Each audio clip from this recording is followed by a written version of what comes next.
Pertandingan sangat seru baru saja tersaji antara Timnas Indonesia U17 versus Korea Selatan U17 dalam laga perdana Piala Asia U17 2025.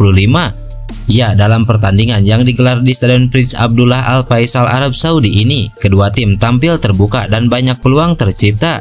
Akan tetapi penyelesaian akhir yang buruk dan solidnya lini belakang kedua tim membuat kedua tim kesusahan untuk mencetak gol. Saat babak pertama dimulai, kedua kesebelasan tampil terbuka dengan Korea Selatan tampil dominan dalam penguasaan bola, sementara Indonesia melakukan ancaman melalui serangan balik. Peluang pertama Indonesia lahir melalui sepakan Zabigoli yang masih melambung di atas mistar gawang Korea Selatan. Beberapa saat kemudian peluang emas hadir untuk Indonesia melalui serangan balik Muhammad Mirja yang lolos dari jebakan offside dan tinggal berhadapan 1 lawan 1 dengan kiper. Sayangnya Mirja yang tinggal melakukan eksekusi justru ragu dan bola akhirnya bisa diamankan dengan mudah oleh penjaga gawang Korea Selatan. Korea Selatan yang masih tampil dominan kemudian mencatatkan beberapa peluang melalui para pemain depan mereka. Namun, baiknya penampilan kiper timnas Indonesia membuat Korea Selatan cukup kesulitan untuk membobol gawang skuad Garuda. Namun terlepas dari hasil, penampilan skuad Garuda Muda ini patut diapresiasi. Daya juang yang ditampilkan pasukan Nova Arianto membuktikan jika timnas Indonesia U17 mampu bersaing di panggung Asia.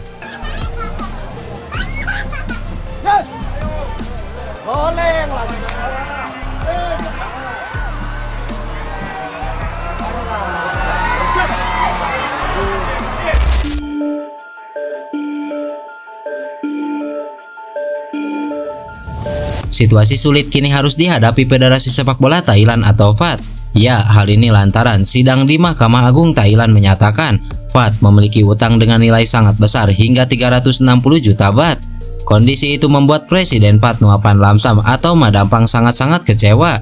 Yang lebih mengkhawatirkan lagi, FAT juga harus membayar bunga harian yang mencapai hampir 25 juta per hari. Ya, kasus ini bermula pada tahun 2016 silam. Saat itu posisi kursi Presiden FAT diduduki oleh Somyot Phompangmoung. Saat itu FAT mengambil keputusan penting yakni mengakhiri kontrak dengan Siam Sport. Setelah itu terjadi sengketa antara kedua kubu. Pihak Siam Sport mengajukan gugatan di pengadilan hingga keputusan akhir dibuat oleh Mahkamah Agung beberapa waktu lalu. Dalam hal itu FAT pun kalah dalam sengketa tersebut. Setelah keputusan di Mahkamah Agung, pihak FAT memberikan keterangan ke publik. Madampang dilaporkan sangat emosional saat membahas beban uang senilai 360 juta baht atau setara dengan 175 miliar. Madampang meyakini bahwa beban utang itu bukan kesalahan kepemimpinannya. Dia menilai itu adalah utang warisan akibat kebijakan sembrono yang diambil oleh Somyot. Saya tegaskan bahwa saya akan menuntut Jenderal Polisi Somyot dan Dewan Direksi. Masalah-masalah tersebut tidak muncul selama saya menjabat. Saya seorang wanita yang punya perasaan dan saya merasa patah semangat dengan komentar-komentar negatif, ungkap Madampang.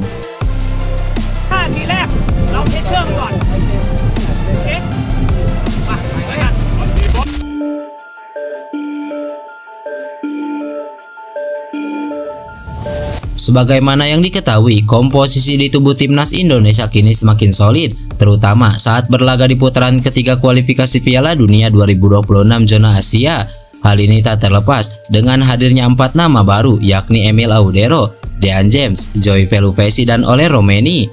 Hampir di semua lini saat ini memiliki persaingan untuk memperebutkan posisi utama, tak terkecuali Martin Paes dan Emil Audero. Melihat hal tersebut, Martin Paes menjelaskan bahwa Emil Audero adalah sosok berbakat yang akhirnya merapat ke timnas Indonesia. Pengalamannya bermain di beberapa klub Eropa menjadi bukti bahwa dia adalah kiper yang memiliki kualitas. Tidak merasa tersaingi, Paes justru bangga karena akhirnya kiper Palermo tersebut bergabung dengan tim. Kiper berusia 26 tahun ini melanjutkan bahwa mereka berdua memiliki gaya bermain yang berbeda. Namun hal ini tidak membuat dia terganggu dengan persaingan di timnas Indonesia. Situasi ini menjadi hal yang wajar karena mereka sama-sama ingin memberikan kontribusi untuk skuad Garuda. Dia adalah kiper yang luar biasa. Dia bermain untuk klub besar seperti Inter Milan, Juventus, dan Sampdoria. Sekarang dia bermain untuk Palermo dengan status pinjaman dari Como, berpengalaman di Serie A. Bagi saya sangat menyenangkan bisa bertemu dengannya, berlatih dengannya. Saya rasa kami berdua memiliki kualitas tinggi dengan gaya bermain di bawah Mister Gawang yang sedikit berbeda. Tetapi kami berdua memiliki kualitas yang baik, kami saling menantang. ungkap Martin Paes. Martin Paes menegaskan bahwa dia akan menghormati penuh keputusan dari pelatih Patrick Kluivert, termasuk untuk menentukan siapa saja yang akan berada di lapangan. Dia yakin mereka yang bermain akan berjuang keras memberikan segalanya di lapangan. Saya orang baik dan saya lebih memilih untuk belajar satu sama lain daripada saling membenci. Saya rasa itu cara saya melakukannya, dan kemudian pelatih yang memutuskan penjaga gawang mana yang mereka pikir akan memberikan hasil terbaik, jelas Martin Paes.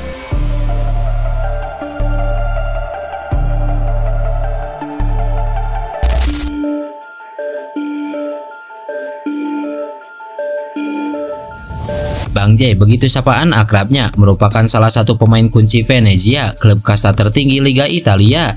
Selain kerap dipercaya menjadi kapten tim, J.I.J pada musim ini nyaris tak tergantikan untuk Venezia sebagai tembok kokoh di barisan pertahanan.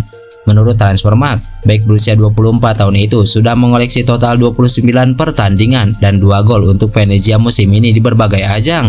Konsistensi dan kemampuannya yang apik dalam mengawal pertahanan Ilagunari membuat J.I.J dilirik banyak klub Eropa. Belakangan, kapten timnas Indonesia itu center diisukan telah diminati oleh klub-klub besar Liga Italia seperti Bologna, Atalanta, Juventus, AC Milan hingga Inter Milan. Baru-baru ini, J.I.J kembali menarik perhatian Inter Milan karena performanya yang stabil dan bisa diandalkan bersama Venezia dan timnas Indonesia. Menurut media Italia, internews.it, Inter Milan terkesan dengan penampilannya yang bisa meredam para striker top di Liga Italia. Bahkan, tim scouting Nerazzurri menonton laga Venezia versus Bologna akhir pekan lalu untuk memantau J.I.J. Masih menurut laporan Internews, J.I.J menjadi target Inter Milan untuk musim depan demi menggantikan peran Francesco Acerbi. Namun, Venezia mematok harga di angka 10 juta euro untuk bisa membeli J.I.J. Jika Venezia terdegradasi, maka harga J.I.J bisa turun dan lebih terjangkau lagi. Hal itu bisa memudahkan Inter Milan untuk memboyongnya.